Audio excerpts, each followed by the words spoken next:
Yan, kape muna tayo mga koys. Ayan, sigurado nagtataka kayo, naging busy tayo. Yan, wala tayong upload. So yan yung loft natin mga koys. So maaga pa naman, mga 6 AM dito sa amin. So naging busy tayo mga koys sa pag-ayos dito sa bahay natin. Naglipat na rin tayo mga koys. At ang good news ko sa inyo, yan, yung mga inakay natin na iba is napisa na. Ngayon mga koys, papakita ko sa inyo kung saan natin ililipat yung loft natin. So itong loft natin na to, hayaan na natin to mga koys. Siguro gigibayin na natin ito. So dito lang sa likuran ng bahay yun. Yan. So konting update lang tayo mga koys para makita nyo mga pagbabago na gagawin ko sa loft natin. So dyan ko nalilipat yung pinaka-breeder natin. Kung nakikita nyo sa likod, tapos na yun. So pupuntahan natin ngayon. So tara. So ito mga koys, nasa parteng likuran lang. Ayan. Wala pa nga pintuan pero nabubungan na namin. So balak ko sanang ilagay sa bubungan yung pinaka-loft natin. So mamaya ipapakita ko sa inyo kung anong itsura pag nasa taas. So akyatin ko muna dahil wala pa tayong hagdanan.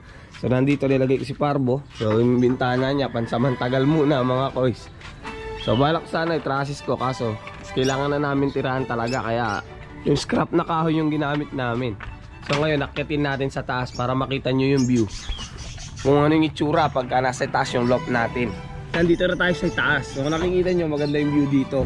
So magandang ipatayo banda rito yung loft natin. Ayan yung pinaka view nya. So mataas. Siguradong pagka yung ibon natin rekta na sa landing board. Yung lagi natin nagiging problema, nagdadapo dito sa tabing bahay natin. O kaya nag-aalanganin sa mga halaman. So magbabawas lang tayo siguro itong mga bayabas dito. So ayan. Ayan, babawasan natin yan. Diyan tayo makyat kanina dahil wala pa naman nagdan.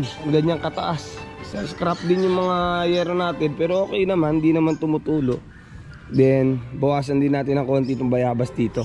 So kitang kita mula dito sa taas yung loft natin. So sigurado madaling mag-batcher pagka ganito.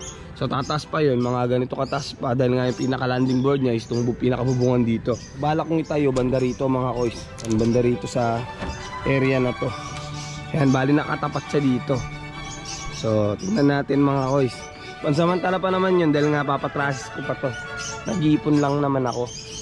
So tara, update ko kayo ngayon sa mga inakay natin. So yun yung itsura pag nasa itaas na tayo. So okay ba mga koys? So sigurado magandang abangan pag nandito tayo. Ito na nga yung update ko sa inyo sa mga inakay natin. So ito yung inakay natin ngayon. So ito yung pinasiter natin, yung harden natin mga koys na nakakross sa Alphonse ni kumpare natin. So white plate talaga yung isa. Meron siya puti sa pakpak, tsaka isang blue bar. So kasalukuyan sila kumakain ngayon at nagpapasubo. So sa itaas naman mga koys, nagkasimilya na nga ito, napisa na din. Pero ito naman yung isa, yung Vandenbroek natin at saka yung Aparipidiser na Behegard. Malalaki na din yung anak nila, yan o. So meron na tayong 4, so loobin na yan, mapapalaki natin. So may papisa tayo dito kay Cookie, check natin. So si Cookie, yung unang clutch nga nila is bugok nga mga koys kung naalala nyo. Ito nandito sa parteng itaas, dyan natin nilagay. So ito second clutch, ito pa lang yung tumama talaga. So yun o, halos kabipisa pa lang nito, mga kahapon pa lang siguro. Yan, masyado lang busy kaya hindi ko kayo na-update. So banda rito mga koys, ayan, tinanggalan na natin sila ng itlog, yung magulang nung kanina, yung John Harden at saka yung Alphonse. Ayan sila ngayon. So para mag third clutch ulit. So ito na, hindi to Yaris lock mga koys. Ayan, at saka yung B2 lines natin, si B1 kung naalala nyo, yung kapatid ni B2. So nagkaanak din sila. Ayan. So sabay lang ng pumisa, kamukha nung sa itaas doon. Ayan, Yaris lock nga natin. So banda ron sa ano natin, yung gristle natin na Yaris din, at saka yung EPR natin, papisa na din. Kaso hindi ko pa mga-update kasi lug pa. Kaya kung naalala nyo, pinagpares natin yung dalawa na to.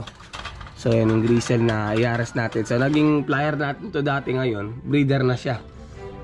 Yan, may lamat na itong mga itlog na to mga koys. So abang-abang kung kailan to mapipisa.